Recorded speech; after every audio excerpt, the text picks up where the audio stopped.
I am the woman in my home who chooses her own path. Welcome back to part 2 of my gym story. చివరకు రాబందులు మాయలో పడిన ఆ పక్షి పిల్ల తన తల్లి పక్షిని చంపేసింది.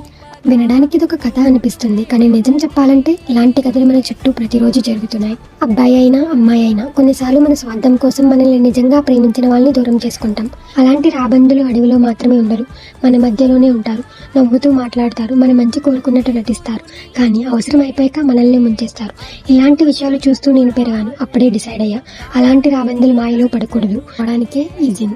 ఇక్కడ నేను మజిల్స్ మాత్రమే బిల్డ్ చేయట్లేదు, నా కాన్ఫిడెన్స్, నా స్ట్రెంగ్త్, నా మైండ్ సెట్ అన్నీ బిల్డ్ చేస్తున్నాను. Strong women are not born, they are made. ఈ వరల్డ్ కి this is what a strong women look likes అని చెప్పడానికి I'm ready to become that women.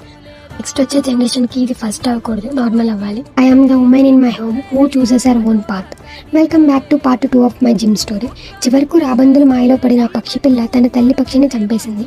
వినడానికి ఇదొక కథ అనిపిస్తుంది, కానీ నిజం చెప్పాలంటే ఇలాంటి కథలు మన చుట్టూ ప్రతిరోజు జరుగుతున్నాయి.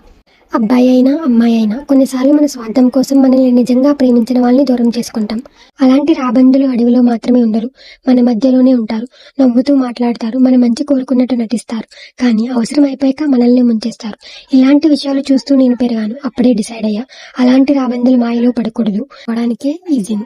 ఇక్కడ నేను మజిల్స్ మాత్రమే బిల్డ్ చేయట్లేదు, నా కాన్ఫిడెన్స్, నా స్ట్రెంగ్త్, నా మైండ్ సెట్ అన్నీ బిల్డ్ చేస్తున్నాను. Strong women are not born, they are made. ఈ వరల్డ్ కి this is what a strong women look likes అని చెప్పడానికి I'm ready to become that women. Next వచ్చే జనరేషన్ కి ఇది ఫస్ట్ అవ్వకూడదు, నార్మల్ అవ్వాలి.